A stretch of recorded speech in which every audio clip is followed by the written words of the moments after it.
back to the Hi-Fi Rush post-game. We stopped Kale. Again. Stopped, in air quotes, but we still stopped him. Derailed his plans. Kind of. Until the sequel, when some, disgruntled employees / fanatics decide to start it up again elsewhere. What I mean. Oh yeah, there's a lot to achieve, Chai. That Wall of Fame isn't going to complete itself. But what if it did? Don't forget to show some love to Peppermint. That is one thing I'm not doing on the LP. I am not showing me getting every Wall of Fame achievement, even though, I get close. A lot of the long-term ones just get naturally completed, just by nature, but to complete them all would require me to go back through every stage on every difficulty, and I've done that once. Anyway. Oh, that's the logo for Union from Evil Within 2. Yep. Yep. That's the exact logo, as well as prototype costumes for Chai and Peppermint. One of those things where it's I do always appreciate, even though those aren't the official designs they go with because they were figuring them out. I appreciate it when, a game, its creators like a prototype design enough that they decide to throw it in as a bonus. Yeah, it reminds me of the Resident Evil 2 remake, which threw in the Elsa Walker design for Claire. That was a fantastic costume addition, absolutely. People have been clamoring for that for the better part of, nearly 20 years? Yeah, so much so that people have obsessed over recreating Resident Evil 1.5. Even though I don't know if it got through their heads yet and they still went through anyway, or if there's just never going to accept the fact that even the people that were yeah, no, we scrapped this shit for a reason. It sucked. Yeah. I've seen playthroughs. It's a fascinating museum piece, but that's it. What can I say? Roxanne's back at the helm of Vandelay, and I get to do what I love. Get back to work. Oh, but don't you at least get a vacation or a bonus? For saving the entire company? Look, Chai, I would have done this for free, but Roxanne was nice enough to give me a vacation. So what are you doing here? I love it here. Hanging with you, I'm sure there's still fun to be had. Yeah, Macaron's idea of a vacation is being on campus without clocking in. There's being married to your work, and then there's whatever this is, being a wife guy for your work. Yeah. Anyway, swapping out some of our abilities, we got back to Hibiki, as well as an early game ability that you can purchase called Pick Me Up, because that's going to be very important for what we're going to get into in today's video. It's time we got to this. We've been teasing it enough. We got to talk about Hi-Fi Rush's motherfucker again. What's not where we were going with that? Look, we're not in 2023 anymore, all right? We already did that joke. It's retro. Damn it, you really have... This is the most damage you've done to my train of thought in all of our projects together. I am very impressed. My work here is done. I mean, Roxanne back at the... But no, we need to talk about Hi-Fi Rush's version of Bloody Palace and the fact that it's better than all versions of Bloody Palace ever was. There, I said it. Eat it, haters. Bold statement. Let's see where it goes. Hey, yeah. Compared to getting shot out of a cannon, fighting a werewolf, kidnapping the head of security, I should be able to handle it. Actual responsibility. A new challenge for Mr. Chai. Challenge failed. Okay, but yeah, we'll eventually get to it once yes, but you were doing it irresponsibly. Yeah. We will get into it once I'm done talking with everyone, but because we unlocked the prototype costumes, yes, we will be changing into those for this video where we demonstrate Rhythm Tower, which is actually... So, as the update will show, this is actually 2 videos going up simultaneously. This is the one with commentary. The other is, I'm going to say it qualifies under the Super Play playlist that I got on my channel, where it's just raw footage of me going through a game or mode or challenge of some sort, just edited into one long form video. Because like Bloody Palace, this is one where it's the intent is you want to go through all of Rhythm Tower in one shot. But it is generous, though, when you get into it that you can actually, save your progress and back out if you really need to. Like this is where the game actually starts kind of explaining a bit more of what goes on, You'll fight enemies in a total of 60 waves, with some bosses in between. You cannot swap out your chips and special attacks when you start. And, your score gets converted, 10% of which into gears. So you're always at least earning money from this to an extent, even if you get to the end or not, because it does record how many floors you clear, how much time is left over, and your clear rank. Yes, remaining time is important, just like DMC Bloody Palace, where it does put a time limit on you, but it's a much more generous type of time limit, and one that is like, if you know how to play really well, you can really inflate the score. Yeah, it was usually the just running out of time long before I ran out of health killed any of my attempts at Bloody Palace. Yeah, because in Bloody Palace, you only ever got the time extensions, I think it was, like, when you really, like, met certain criteria for clearing a floor, which is where it expected you to kind of, like, do a floor without taking damage or completing with, like, a high enough style rank and the like. But here, it's a lot more generous to start because it is, like, it says as much. Stuff like beat parries and, like, other assists and all kinds of other special, like, moves in, like, your repertoire add extra seconds as you are fighting. I mean, I think if I recall, DMC does still it to a certain extent, but it's a lot stricter in those games. But what's important is how, like, these floors are divided up in, like, separate chunks with, like, there's a clear division point between, like, the 5th and 6th floors, as it were, where you get, like, kind of a break point, and allows, and that's where the uniqueness of Rhythm Tower starts to show itself a lot more. For now, you're kind of stuck having to, like, just focus as good as you can, making sure that you get a good style rank in these early battles, that you are getting your score bonuses where you can, and, and, like, that style rank is very important, as you can see, because it's, like, if you get the S rank, you get the most amount of time at the end. Yeah, well, I mean, you went from, 45 seconds to nearly a minute and a half there over and 4 floors. And this is at the start of 4.6 because here, Hologram Corsica lets us, if we want,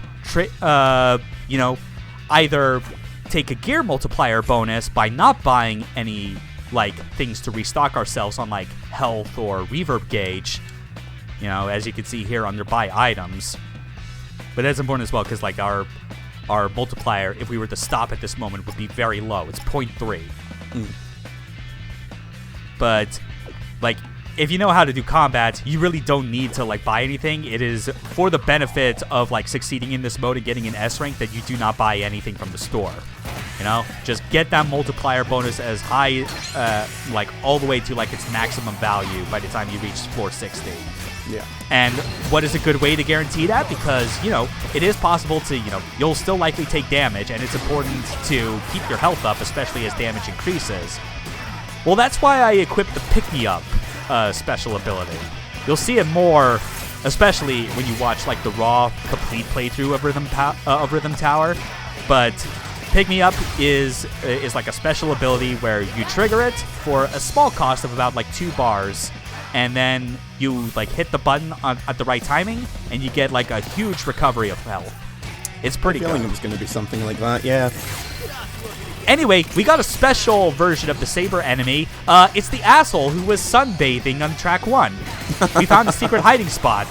He actually takes a bit more damage than the regular dude, so I guess absorbing all those rays gave him a defense buff. He's gonna chop him armor. Yeah. Now, this is also, as you can see, it's not quite the end of, like, the streamer mode stuff as we saw, because I had been omitting the boss fights during, like, the previous few videos. The major boss fights, the ones that do qualify as proper ones, Corsica's doesn't count naturally. We are going to hear, we're gonna round it out. We're gonna hear the streamer mode versions of the songs that are supposed to play. Instead of 1 million, it's too big to fail. Wow, it actually does sound like Trent Reznor as well, which is kind of weird. A little. I mean, like, the vocal range and pitch, not quite, but I mean, like, the different, like, processing effects and whatnot are still very Nine Inch Nails inspired. Yeah, close enough that I had to take a second to be like, is that actually him? No, of course not. Yeah. I mean, like, if you had not listened to 1 Million in a very long time, the opening riff probably would have you genuinely confused. Oh, 100%. Yeah. So, we're not going to show the entire, like, fights, naturally, because they don't get any significant changes, like, in this mode, and especially, obviously, not in Rhythm Master, because, you know, this isn't the game where, like, they're going, like, they weren't going to remix enemy compositions, like, in the main game, so they weren't going to include, like, new original attacks, even though that would have been nice to see. But you will at least get to see how the fights end and how they truncate, like the ending cutscenes for each of the fights, just so that it transitions nicely back into the rest of the Rhythm Tower mode.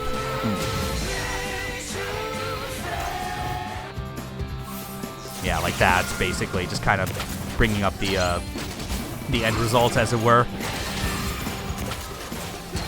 But at least the nice thing as well is you can see every 5 floors, essentially. Well, 5 and 4 technically for most of it, since floor 10 was actually like the boss of that section. But we do get a lot of like variety changes in the environment itself, like a lot more than typically happens in Bloody Palace itself, because it's like, I think, like, in general, because Bloody Palace in DMC is typically 100 floors, they seem to basically, like, split it up so that it's, like, every 20 floors is, like, a change in the environment. Yeah. But it's always, like, the same circular platform. It's just they swap out the skybox. At least that's the case in DMC 4. DMC 5, as I recall, putting a bit more effort into the visual differences, even though, functionally, it's still the same circle that you're fighting in. Wasn't it 5 that had like a 9,999 level that you could do skips on? No, that was 3. 3 was the one that had that, and that was, I believe, a carryover as well from DMC 2, because that technically had a Bloody Palace, since, you know, Hideaki Itsuno was brought on very late to try and salvage what was left of that mess of a project, even though it was an impossible task. Alright, let's shine up this turret. Yeah. But oh well. I got very close to another 100-hit combo, but no cigar. I do at least like how it is, you know, at least with these are familiar arenas that you go through, which is why I think I like it contributes to me liking it a bit more than the Bloody Palace arenas, because they are just like a unique void that you never go into in the main game. These are at least familiar environments, and they are either circles or squares. So that at least like mixes things up a bit more. Now here's Captive Normals, the opposite song to Free Radicals. Yep. It still channels some of that, you know, like that wrestler promo entrance energy to it. Yeah. But it still comes off as just, you know, for the same reasons as we've already discussed with streamer mode, is that it still has a bit of that uncanny valley-ness to it, knowing full well what it's trying to replace. Especially when Free Radicals, the one that plays here, as well as Fast As You Can, like, aren't their original versions. They're literally covers by a different group, Elsinore, which I think is kind of I forget if Elsinore is an actual existing artist, or if it was a similar situation to the Glass Pyramids, where it was formed specifically for this game. But hey, I mean, you remember how we just clowned on Rekka the first time using only Peppermint. You can imagine how much more we could just fuck things up using all of our assists. You can't even juggle Rekka because she's just that beefy, but that won't stop us from trying. I mean, to give the game its credit, it didn't need to include a streamer voice. Like, it was starting to be a thing, and the fact that they went out of their way not just to include new songs, but songs in the style of, like, I want to say that move that she just did, where she had like the big translucent arms, so about to go in for like a grab. I regret after the fact not letting her grab me in that instance, because that is one of her like super special wrestling throw attacks that is like has its own cinematic and everything.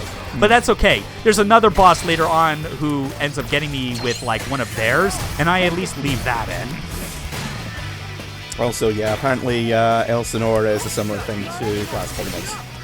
That makes sense, yeah. The cover was made specifically for the game. It's not available. Well, probably available anyway, but it wasn't available elsewhere before the game. Yeah, like I own the soundtrack, and because I'm not as fond of like the streamer mode versions of the songs, one thing I did was that I just got a hold of like files of the other licensed songs, except for Captain Normal's As Fast As You Can, in which I just downloaded off of YouTube like a fan mix where someone actually like went into the files and got all of like the individual like layers of the track themselves and put them back together into like a version that is true to like what, if those cover versions actually had like an OST release, that's what they would have been like. I like it when people do that. There's a few... Same. Like, there's a few of the Rock Band and Guitar Hero games which have mixes of the songs which are more or less exclusive to that version. Yeah. I imagine it's because some of them are ones where, like, if you had listened to, like, just the regular song, they have, like, the sort of, like, fade-outs at the end, and that doesn't really work when you're in a rhythm game pretending to be, like, a live rock band. Only Happy When It Rains by Garbage is one that ends with a fade-out, and the version from that has a definitive end. It's literally half a second you wouldn't notice unless you were a big fan of the song like I am, but it's nice to have what is essentially a higher quality alternate take of it. That is a very good detail, absolutely. Anyway, because of how few bosses there are, and there are 60 floors, Floor 30 is much different. Instead, we get the Gold Elite series, as well as like Gold Saber units, the crash test dummies. And their whole deal is that they got stun meters, and they have like the highest stun meter cap out of any enemy. It's like you are going to work your ass off, especially on the Elite one that looks like Thanos, to get it filled, and then you're going to have to make sure you keep working your ass off just to keep it in a combo. Like, this is a fight that goes on long enough that is supposed to be the ultimate test of how good have you been at, like, increasing your time limits. Because this is going to go on about as long as it would for any of the other boss fights, which I guess it makes sense that they would have this be at the halfway mark on, like, every 10 floors. Yeah, but look at that. That's also the highest combo hit combo I had gotten up to that point. I was so close to 200. Yeah. Now, this is what always winds up ruining my attempts at Bloody Palace, is the first 30, 40 odd floors. I've got a nice little nest egg of health and time and everything, and then something comes along and it just all goes to waste. Yeah, Blitz shows up and then your day is ruined. Yeah, and then it's like, well, now my kids are dead. Thanks, Blitz.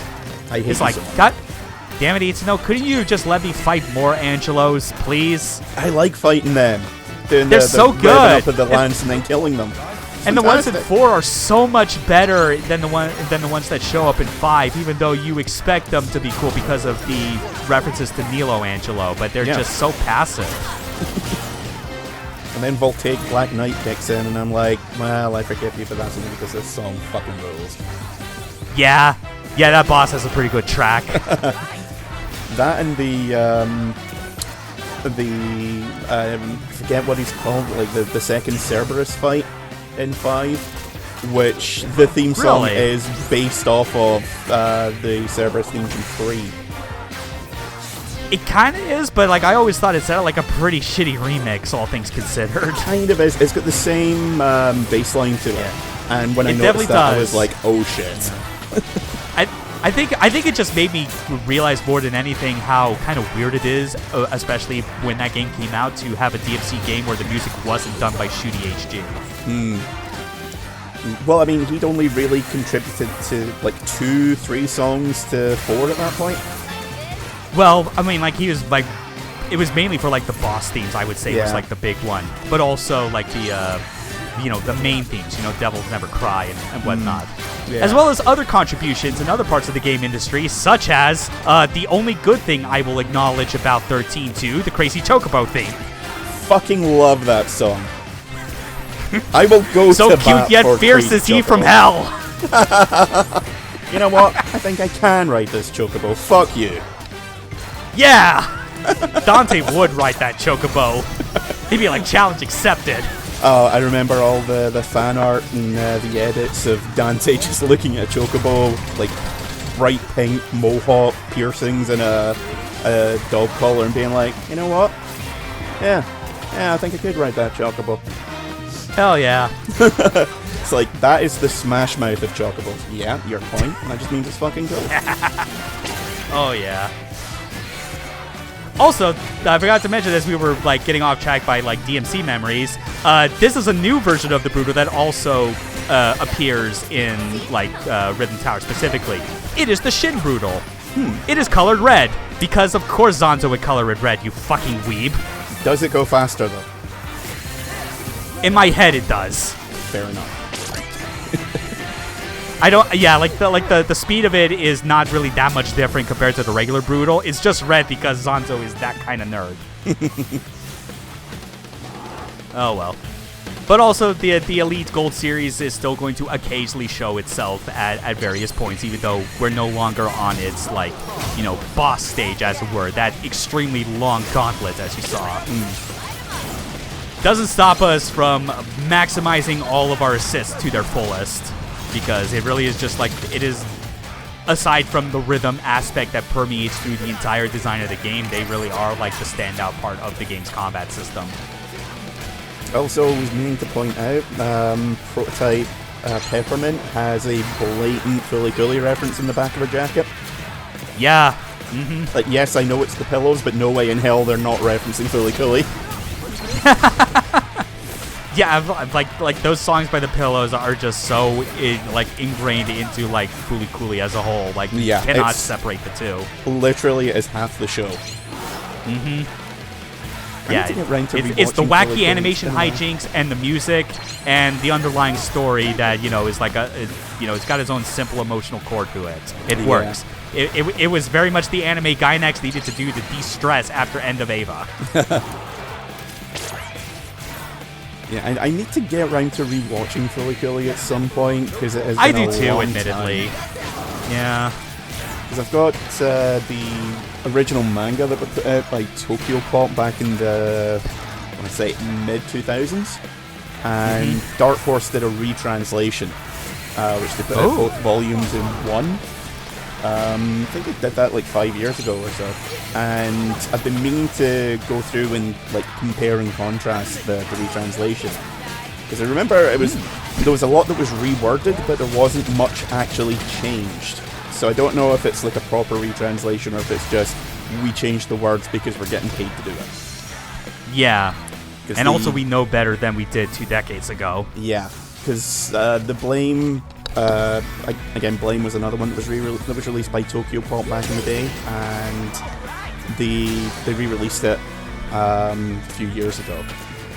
Really love the fact that it's in a big, oversized format book, but a lot of the translation choices leave a lot to be desired, personally. One of those. Yeah, one of the things is the main character in the original is called Kelly. It's the name that's been used for the better part of 20 years now. But they change it to the more correct Kiri. Kirii. Which, yeah, phonetically that's closer to the mark, but again, like, there's what's correct and there's what's right. That's a good point, yeah. And especially, like, I mean, Berserk had been using Band of the Hawk for years, even though it's correctly Band of the Falcon. But the official translations stick with Band of the Hawk because it's what people have been using for years at that point. Yeah. I mean, Dragon Ball has already had that for years, obviously. Because they're not going to spell Bulma's name phonetically the way it's supposed to. Or Kuririn. Yeah. Or Tien's name obviously just not being the same. Yeah. Anyway, back to Mimosa. Yep. This one, I'm at least grateful when I was going through it in Rhythm Tower. For the purpose of the LP, I did not need to give a fuck about how much damage I took.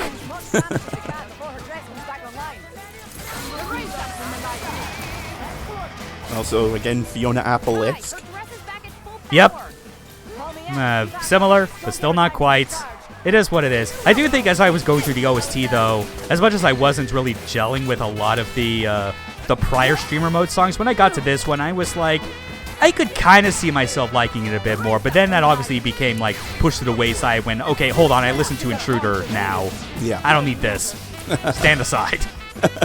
Like, we like what you're doing. Don't call us, we'll call you. Yeah. Anyway, here's Mimosa's special attack. The slap sound effects were worth it. Okay, so there's your thumbnail for the episode. No, unfortunately, I already got like another thumbnail already prepared anyway.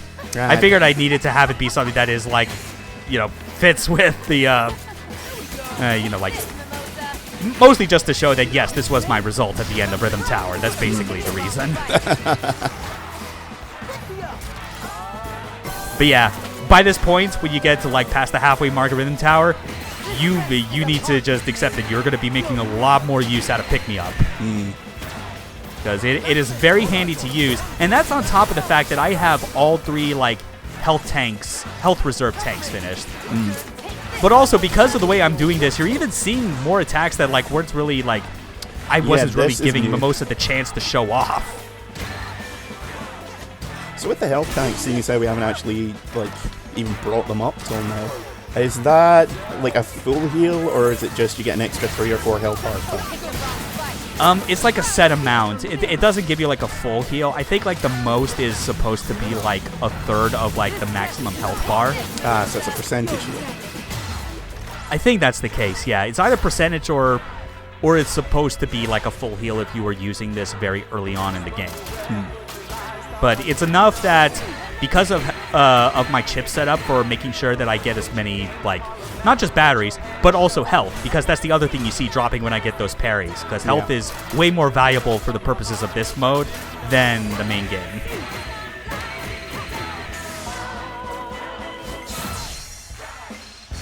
I do like that on some of these particular finishes, where like where they know that it cuts specifically to like a 2D still. Yeah. They still find a time to be like, S rank, time bonus, moving on. Moving swiftly on. Yeah. It is a shame that like they could not manage to fit that for 1 million, because like that 2D still shot that they have when Chai lands the final hit is so good. Yep. Also, a hologram version of the sunbathing Saber is fighting alongside his friends here. I have no idea why they specifically. Yeah, I don't know specifically why they needed to go with like that particular like hologram filter for it, but I mean, whatever. He still fights the same. Yeah, does the chef show up again? I think he's the only unique enemy we haven't seen so far. Well, I mean, because I'm trying not to say too much, but there's like, because like when we went through like the back hallways of the Vandalay Museum, and you saw kind of like the ruins of various like, Vandalay robot models that were not on display because they weren't ready yet. There's like a blue-colored kimono. That one will show up eventually, but it is not part of this mode. They make good on it in the post-game like updates. Actually, arcade update, you will actually see what that thing is capable of. Okay. Yeah, but also even in that track, you also saw like the gold elite series. That one came back obviously for this one. Same for the crash test dummies and the sunbathing one naturally. So those are we basically seen all of like the Rhythm Tower editions, and it does highlight all the same that like, damn, do I still wish we could have gotten an enemy remix mode for this game, even as a DLC. Yep. Like, call it B-sides. It writes itself. Rare tracks. You don't even need to tie it to difficulty in that case, Just have them on all difficulties when you put the toggle on. Anyway, here's the replacement for Wolfgang's 5th Symphony, the Fizzith. Yes, that is its title. It is as dumb as it sounds. And it also sounds so goddamn close. You would, like, if you had not heard the Wolfgang's 5th Symphony beforehand, you would think they're the same song. It's just that, like, the opening riff, when you hear it, is like, where it goes da-da-da-da. It's like, it's still that same pace, but, like, the note it ends on is higher. Da-da-da-da. Yeah. Still, like, this is at least, like, I don't know. Again, my feelings on it are still ultimately the same as it is with what I described with Intruder during track 10, I mean, still weird, but I'm less distracted by it just because it is not a vocal track. Yeah. Again, a case of would have liked it more if the original hadn't been in to begin with. Same, yeah. Like, I would at least be more accepting of it as an homage in that case. Yeah.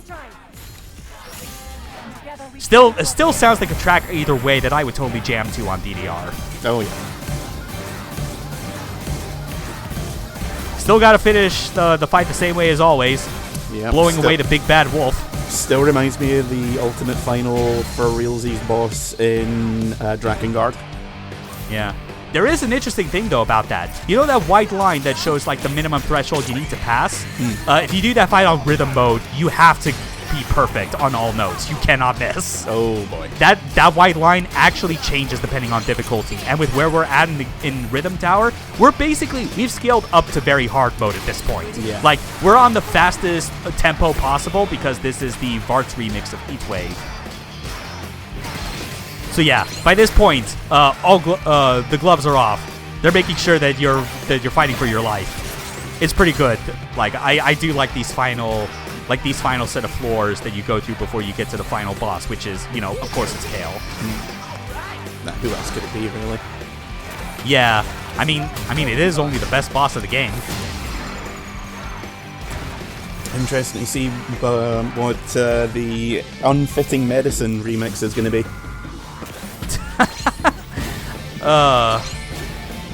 That is a shame that they did not go with that as the name, but no, it is so much more generic sounding, if I'm being honest.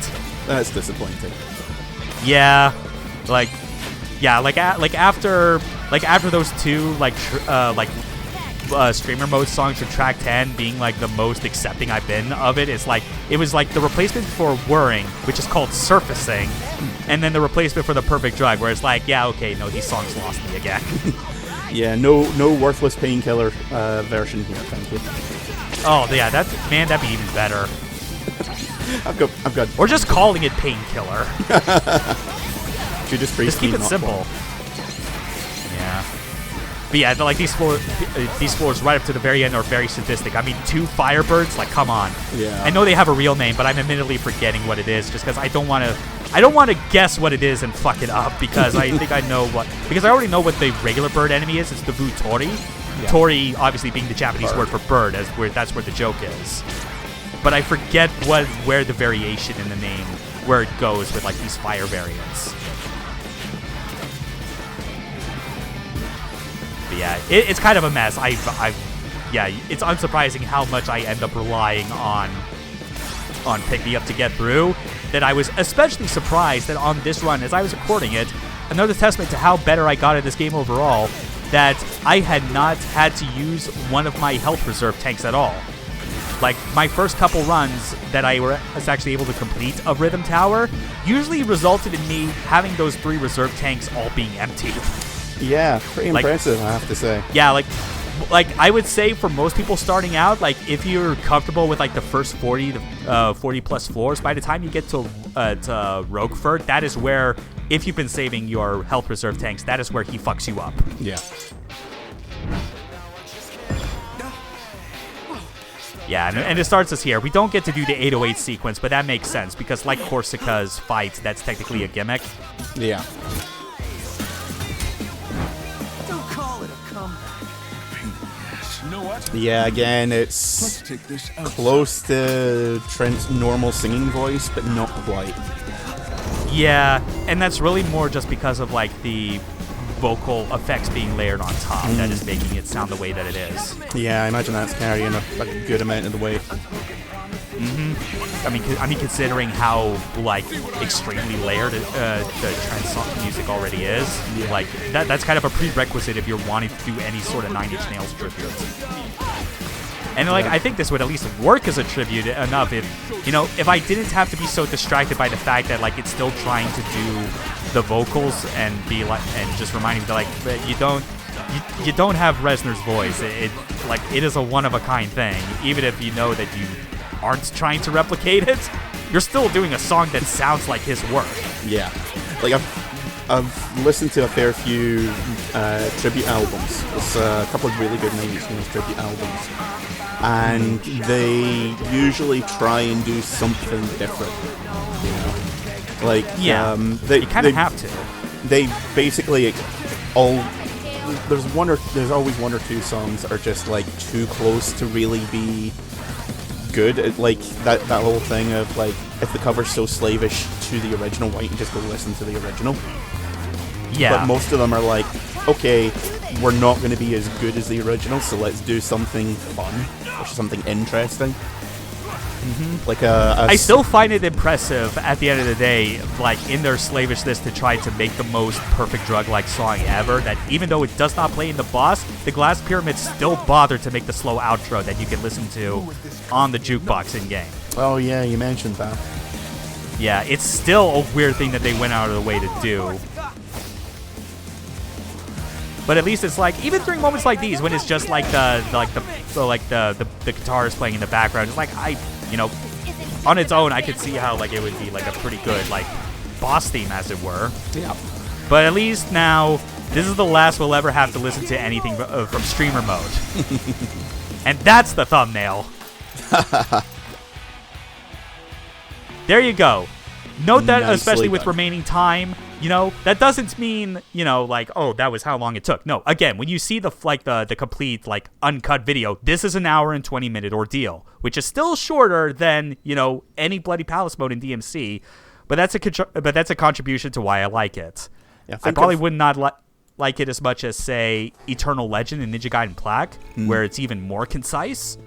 But this is still, like, a really good take on it, especially with, like, the in-between floors you get, where, at least because that exists more, I think, for the people that aren't as skilled as people that routinely play Bloody Palace-type modes. Yeah. Oh, yeah, I usually will play, once I unlock it, I'll play for maybe 3-4 hours over a couple of days, and then be like, okay, yeah, my neckbeard is not remotely luxurious enough to get into this. Yeah, so it's the sort of thing where it's like, I think like for kind of like what you like to get out of games, like if you wanted to play this mode, I feel like this would be like the Bloody Palace mode I could see you absolutely getting through just from a survivability standpoint. Oh yeah, because I mean, I've seen speedruns of people going through the various Bloody Palace modes, and we're talking like 2 hours on a speedrun. Oh yeah, those things are long. There's no fancy glitches to get out of all those floors. You just can't. It is pure combat skill and cheese. Yeah, more or less. Mm-hmm. Yeah.